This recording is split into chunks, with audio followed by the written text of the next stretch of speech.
जय श्री कृष्ण प्रिय आत्मन। आत्मन, आज के इस वीडियो में संत श्री आशाराम बापू के जीवन में घटी घटनाओं का आध्यात्मिक विश्लेषण करेंगे, जिससे आपके मन में चल रही कई दुविधाओं का समाधान मिलेगा। कुछ लोगों का कहना है कि अपने को भगवान समझने वाले आशाराम क्यों जेल में हैं, क्यों नहीं कोई चमत्कार कर रहे हैं। उन लोगों से निवेदन है कि वे इस वीडियो को ध्यान से देखें, सुनें और समझें। कुतर्क और थोथी दलील का कोई अंत नहीं है। आप दिल को साफ करके तथ्यों की गहराई को समझने की कोशिश करें।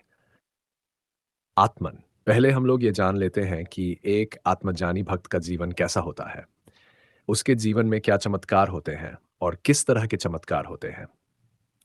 हम लोगों के मन में ये बात बैठी हुई है कि अगर कोई आध्यात्मिक व्यक्ति है तो उसे चमत्कारी होना ही चाहिए। आत्मदर्शन या आत्मज्ञान अपने आप में एक महान चमत्कार है जो लाखों लोगों में से किसी एक के साथ होता है, और यह ईश्वर कृपा से ही संभव है। आत्मज्ञान पाने का मतलब है कि वह व्यक्ति ईश्वर का प्रिय है। कई छोटे-मोटे चमत्कार तो कोई साधारण सिद्धि वाला मनुष्य भी कर सकता है। जैसे दूसरों के मन की बातें जान लेना, लाइक कोई जिन या यक्षिणी की सिद्धि करके भी यह सब किया जा सकता है। लेकिन आत्मज्ञान प्राप्त करने का मतलब है कि वह व्यक्ति ब्रह्मांड के वास्तविक स्वरूप को जान गया है। उसे ईश्वर का सानिध्य प्राप्त हुआ है। वह तत्व रूप में भगवान के नियमों और उनके विचारों को जान गया है। वैसे तो ये पूरा जगत ईश्वर के चमत्कारों से लबरेज है। हाँ, कुछ सिद्ध योगियों के चमत्कार महत्वपूर्ण होते थे, जैसे गुरु गोरखनाथ, गुरु मच्छिंद्रनाथ, साईं बाबा, देवराहा बाबा, संत ज्ञानेश्वर, स्वामी समर्थ और भी कई महान संतों और भक्तों के जीवन में हुआ था, जो अब होना असंभव सा है। हर आध्यात्मिक व्यक्ति चमत्कारी नहीं होता। एक ईश्वर भक्त चमत्कार नहीं करता, उसके जीवन में छोटे-मोटे चमत्कार भगवत कृपा और प्रेरणा से होते रहते हैं। जब किसी भी व्यक्ति को आत्म साक्षात्कार होता है, तो उस समय उसमें ईश्वर की सारी शक्तियाँ होती हैं। जगतपति के साथ सानिध्य होने से वह भी इस पूरे संसार का एक योग्य अधिकारी होता है। जैसे कोई बड़ा सेठ अपने मैनेजर को बहुत सारा अधिकार देता है, जिससे उसका काम आसान हो जाए। वह चाहे तो प्रकृति में उलटफेर कर दे। जैसे विश्वामित्र ऋषि ने एक अलग लोक बना दिया। भगवान कृष्ण ने अस्त हुए सूर्य को फिर से उदय करवा दिया। साईं बाबा ने अपने एक भक्त की मृत्यु टाल दी। लेकिन यह सब कुछ खास परिस्थितियों में ही करना होता है, और इसके बदले अपनी कुछ सिद्धियां भी देनी होती हैं।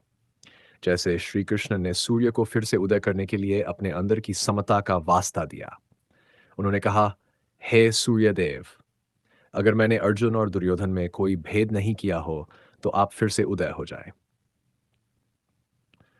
लेकिन प्रकृति के कुछ नियम होते हैं, उसमें भगवान भी अनावश्यक कोई फेरबदल नहीं करते। मनुष्य देह धारण करने पर स्वयं भगवान को भी अपने अगले पिछले जन्मों से बने प्रारब्धों को भुगतना होता है। तो आत्म साक्षात्कार के समय बहुत सी सिद्धियां प्राप्त होती है, जो सात्विक होती है और जिनसे संसार का हित किया जा सकता है। लेकिन उन सिद्धियों के साथ ज्यादा समय तक शरीर धारण किए रहना आज के युग में असंभव है। शरीर में रहने के लिए कुछ न कुछ विकार का होना जरूरी है। पूर्णतः विकार मुक्त होकर शरीर में ज्यादा समय तक नहीं रहा जा सकता। इसीलिए कई महान संतों ने अपने लिए कोई न कोई एक बंधन बना लिया होता है। जैसे रामकृष्ण परमहंस बार बार रसोई में जाकर माता शारदा से पूछते कि क्या बना है। तब माता शारदा कहती थी, आप दूसरों को कहते हो कि आसक्त मत हो, और खुद आपका मन खाने में आसक्त है। तब परमहंस जी ने कहा, शारदा ये खूंटा है जिसे ये शरीर बंधा है। जिस दिन ये खूंटा उखड़ जाएगा, उस दिन मैं ये शरीर छोड़ दूंगा। और ऐसा ही हुआ। साईं बाबा चिलम में आसक्त थे। ऐसे ही और भी कई संत हैं जिनका कोई न कोई खूंटा था। तो आत्मज्ञान की उस स्थिति में संसार में ज्यादा दिनों तक रुक नहीं सकता। उस समय उसके पास ईश्वर द्वारा दो विकल्प मिलते हैं, संसार या मुक्ति। क्योंकि आत्म साक्षात्कार के बाद व्यक्ति को ऐसा लगता है कि अभी तो सही सही मायने में मेरा असली जन्म हुआ है। अभी तक तो सोया ही था, अभी तो जागा हूं। इसलिए वह व्यक्ति संसार का चयन करता है कि अब उसे सही ढंग से जीना है और अपने अनुभवों को लोगों को बताना है। भगवान के नाम, लीला और गुणों को हर जगह पहुंचाना है। कुछ लोग गृहस्थ में रहते हुए चुपचाप अपने कर्तव्य कर्मों का पालन करते हुए भगवान की भक्ति में जीवन व्यतीत कर लेते हैं। कई लोगों की अलग अलग स्थिति होती है, लेकिन वे सभी महान होते हैं और भगवान के परम प्रिय होते हैं। बहुत कम लोग तत्काल मुक्ति या देहत्याग का विकल्प चुनते हैं, और कुछ लोग उस आत्मज ज्ञान के समय प्राप्त शक्तियों को कुछ अवधि तक संभाले रख सकते हैं, लेकिन संसार में रहते हुए उन शक्तियों को जीवन के अंतकाल तक कोई नहीं संभाल सकता। केवल उस क्षण की मधुर अनुभूति हमेशा साथ रहती है, जो एक भक्त के लिए अमृत समान होता है।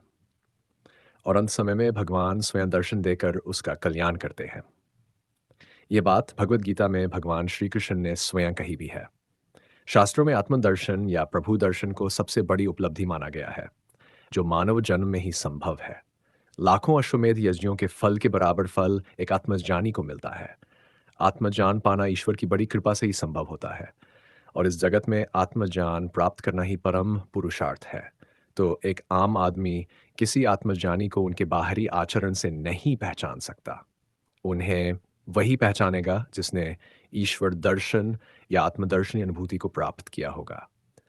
जैसे राधा रानी साक्षात भक्ति माता हैं और सारी गोपियां श्री कृष्ण की प्रेमी भक्त और महान आत्माएं थीं। सभी गोपियां भक्ति माता यानी राधा रानी का ही अनुसरण करती थीं। राधा रानी का जीवन भक्ति मार्ग का यह संदेश देता है कि ईश्वर का प्रत्यक्ष दर्शन और सान्निध्य ज्यादा समय तक नहीं रहता। लेकिन अगर किसी ने उनके दर्शन कर लिए, तो उन क्षणों में हुई अनुभूतियों का स्मरण उसके जीवन में अंत काल तक रहता है, और उसी स्मरण में भक्त अपना जीवन बिता देता है। श्री कृष्ण से वियोग के बाद राधा रानी ने भी ही श्री कृष्ण को दिल में बसाए हुए गृहस्थ जीवन का पालन किया, और अंतकाल में श्री कृष्ण की बांसुरी सुनते हुए देह का त्याग कर दिया। इस कल्प के पहले वाले कल्प में नारद मुनि को कुछ क्षणों के लिए आत्मदर्शन हुआ था। उसके बाद उन्हें उस क्षण में मिले आनंद को फिर से प्राप्त करने की प्रबल इच्छा हुई, लेकिन उस आनंद के न मिलने पर व्याकुल होकर उन्होंने भगवान को पुकारा। तब भगवान ने आकाशवाणी की, इस जन्म में मेरा और तुम्हारा इतना ही साथ था, अगले कल्प में तुम मेरे परमप्रिय भक्त बनोगे।